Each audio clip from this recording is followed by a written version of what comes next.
8 skyrius – reikalavimai dviračių vairuotojams. Sunkus skyrius. Tikrai, kaip su to dviračiu važiuot, kur galima, kur negalima, reikia nulipti nuo jo ir panašiai. Nėra lengva tema. Nemanau, kad kažkas gerai žino viską apie dviračius, kaip reikia teisingai apskritai važiuoti su jais. Važiuoti važiuojamąją dalimi dviračių leidžiama. Kelio, kur mašinos važiuoja tą dalim, kada galima važiuoti. Tai jie gali važiuoti ne jaunesni kaip 14 metų asmenys, bet šiaip jeigu turit pažymėjimą dviratininko, tai galima nuo 12 metų važiuoti keliu, važiuojamąją kelio dalimi. O jeigu suaugęs jūs prižiūri, tai gali važiuoti vaikas su suaugusiu prižiūrinčiu nuo 8 metų važiuojamąją kelio dalimi. O gyvenamoji zonoje dviračių vairuotojų amžius neribojamas. Primenu, gyvenamoji zona tai ženklais pažymėta zona arba daugiabučių namų kiemai. Tai kas yra važiuojamoji kelio dalis? Tai ta dalis, kur važiuoja automobiliai. Ir jeigu jis jau važiuoja keliu, važiuojamąją kelio dalimi, turi būti dviračio tvarkingas stabdis, garso signalas. Gale turi būti raudono šviesos atšvaitas arba raudono šviesos žibintas. O iš abiejų šonų turi būti oranžiniai šviesos atšvaitai, pritvirtinti prie ratų stipinų. Ir važiuodamas važiuojamąją dalim, dviratininkas privalo dėvėti ryškiaspalvę liemenę su šviesą atspindinčiais elementais. Jeigu nenorit liemenės, tai galit priekyje turėti baltą žibintą, o gale raudoną žibintą. O jeigu važiuojat važiuojamąją dalim tamsiuoju paros metu arba esant blogam matomumui, tai žibintai jau yra privalomi. Tai priekyje turi degti baltas žibintas, gale privalo degti raudonas žibintas. Čia atsiprašau parašyta keliu. Tai kelias ne tik važiuojamoji kelio dalis. Kelias yra visas infrastruktūros statinys. Šaligatvis, dviračių takas, dviračių juosta, važiuojamoji kelio dalis. Visi tie elementai, kuriais gali dviračiai važiuoti, jie privalo jais važiuoti tik tinkamai, jeigu viskas veikia taip, kaip ką tik aptarėm. O tamsiuoju paros metu, važiuojant keliu, reiškia ir dviračių juosta, ir dviračių takas, ir šaligatvis, ir važiuojamoji kelio dalis. Tamsiuoju paros metu priekį baltas turi žibintas būti, gale raudonas žibintas. Ir privalo vilkėti ryškiaspalvę liemenę, šviesą atspindinčiais elementais. Iki 18 metų dviračių vairuotojai privalo būti užsidėję šalmą ir užsisegę. O vyresniems kaip 18 metų asmenims dviračių važiuojančiam keliu rekomenduojama būti užsidėjus ir užsisegus dviratininko šalmą. Suaugusiems nėra privaloma su šalmu. Tai važiuoti dviračių galima dviračių takais, tik dviračių takais, pėsčiųjų ir dviračių takais. Aišku, dviračiams skirta pusė. Arba dviračių juostomis. Tai čia yra dviračių takas, o čia šone yra prie važiuojamoje daly dviračių juosta. Čia yra šaligatvis.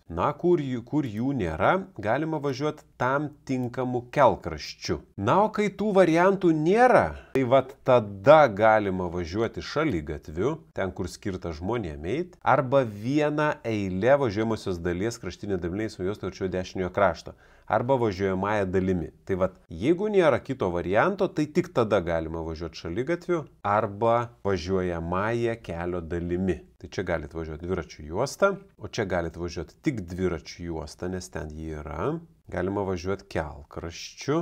Ir kai yra tik šaligatvis ir važiuojamojo kelio dalis, galiu pasirinkti. Tada važiuoju arba šaligatviu, arba važiuoju važiuojamąją kelio dalimi. Ir galima važiuoti tik pirmą eismo juostą. Į kitas juostas galima įvažiuoti, nebent noriu apvažiuoti kliūtį. Ar pavyzdžiui, sankryžoje noriu sukti kairę, tai tada galėčiau būti antro juosto ir iš antros juostos sukti kairę arba apsisukti. Arba jeigu pirmą juostą, pavyzdžiui, būtų. Jeigu dviratis važiuoja, pavyzdžiui, šaligatviu. Arba jeigu važiuoja kelkraščiu. Arba dviračių ir pėsčiųjų taku. Jeigu jis ten važiuoja, kur gali sutikti pėsčiuosius, jis privalo tuos pėsčiuosius saugoti. Ir jeigu jau važiuoja dviratis, pavyzdžiui, šaligatviu ir pro pėstįjį, ar kitoje vietoje, pro pėstįjį jis gali pravažiuoti tik artimų pėsčiojo ėjimo greičiui. Tai reiškia 3-7 km/h greičiu. Negali dviratis yra pėstysis ir pralėkti tai pro jį. Tai taisyklių pažeidimas, policija jau gali bausti. Ir iš šono turi palikti tokį tarpą, kad eismas būtų saugus. Kad jeigu pėstysis biški sukrypavo, kad jam iš karto nebūtų didelis pavojus ir nesitrenktų dviratis. Kaip pavyzdys, čia kur gali važiuoti dviračiai? Gali važiuoti šaligatviu arba važiuojamąją kelio dalim. Jeigu yra dviračių takas, tai jis privalo dviračių taku važiuoti. Jau tada negali nei šaligatviu, nei keliu, nei važiuojamąją kelio dalimi. Čia yra dviračių juosta. Jis ir privalo važiuoti dviračių juostą, jis negali važiuoti tada šaligatviu ar važiuojamąją čia kelio dalimi. Jeigu dviračiui reikia pasukti kairę, kai jam buvo galima važiuoti važiuojamąją kelio dalimi, vis dėlto rekomenduojama didelėse sankryžose ten nesukti kairę, o nulipti ir persivaryti dviratį kaip pėsčiajam ir paskui tęsti kelionę ir po sankryžas didelės nesivažinėti. Kur čia gali važiuoti dviratininkas? Tai jeigu yra dviračių takas, jis turi važiuoti dviračių taku. Netgi jeigu būtų tinkamas kelkraštis, jis privalėtų važiuoti tinkamų kelkraščių ir negalėtų važiuoti šaligatvių arba važiuojamąją kelio dalimi. Na ir dviračių vairuotojas, jeigu ketina kirsti važiuojamąją dalį, privalo sumažinti greitį ir važiuoti tik įsitikinęs, kad važiuoti saugu. Tai kelią kerta dviratininkas praleisdamas transporto priemonės, na nebent jam ten dega žalias. Arba jeigu jis važiuoja važiuojamąją kelio dalimi, tai tada jis elgiasi jau kaip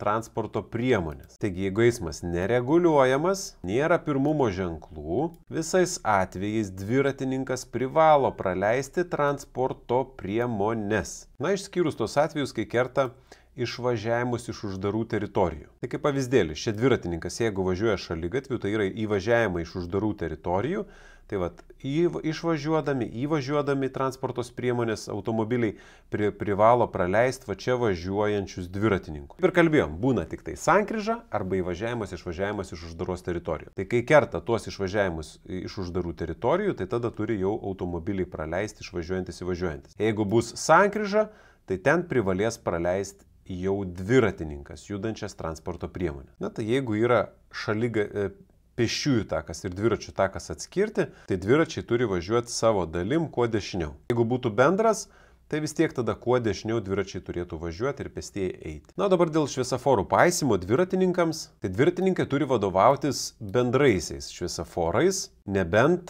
yra dviračio simboliukas. Jeigu yra dviračio simboliukas šviesafore, tai jie turi vadovautis dviračio simboliuku. Jeigu yra pėsčiojo, tai pėstiesiems. Jis dviratininkui netinka. Dviratininkas tokiu atveju vadovausis bendruoju šviesaforu. Na, kas draudžiama, tai jau tikrai žinom, kad yra visada regitroje, o šiaip viską, ką pasakoju, žinokit, bent 50% tikrai yra regitroje. Tai čia yra ne tik vairavimui, bet ir regitros egzaminui viską, ką mes kalbamės. Taigi, kas draudžiama, visada bus egzaminė. Draudžiama važiuoti važiuojamąją dalimi, tik kai taisyklės leidžia, jau tai aptarėm. Dviratininkam draudžiama važiuoti automagistrale ir greitkeliu, draudžiama važiuoti nelaikant bent viena ranka vairo. Tai reiškia, dviratį galima vairuoti su viena ranka. Vežti keleivius, jeigu nėra įrengtų specialių sėdėjimo vietų, tai negalit vežti keleivio ten ant štangelės. Ai, aš draugą kažkada vaikystėje vežiau, tai į dilgėlių tokį griovį kritam. Tai padarėm blogai. Draudžiama su dviračiu vežti, vilkti ar stumti krovinius, kurie trukdo vairuoti arba kelia pavojų kitiems eismo dalyviams. Esame matę tokių dviračių apkrauti, apibūti ten bulvių maišais ir važiuoja. Draudžiama dviračiu būti velkamiems kitų transporto priemonių. Su šniūru prisikabinu prie mašinos ir lėkiu. Draudžiama vilkti kitas transporto priemonės, išskyrus tam skirtas priekabėlės. Tai būna dviratinės priekabėlės, specialiai tam pritaikytos, tai tokias galima. Draudžiama važiuoti įsikibus į kitas transporto priemonės. Draudžiama kirsti važiuojamąją dalį, važiuojant pėsčiųjų perėjomis. Jeigu yra pėsčiųjų perėja, ten privaloma yra nulipti ir kartu su pėsčiaisiais pereiti per kelią, kaip pėstiesiam. Jeigu tai yra organizuota dviratininkų grupė, tai jinai gali važiuoti važiuojamąją dalimi. Taisyklės čia apie dviračius aptartos galioja ir motorinių dviračių vairuotojams.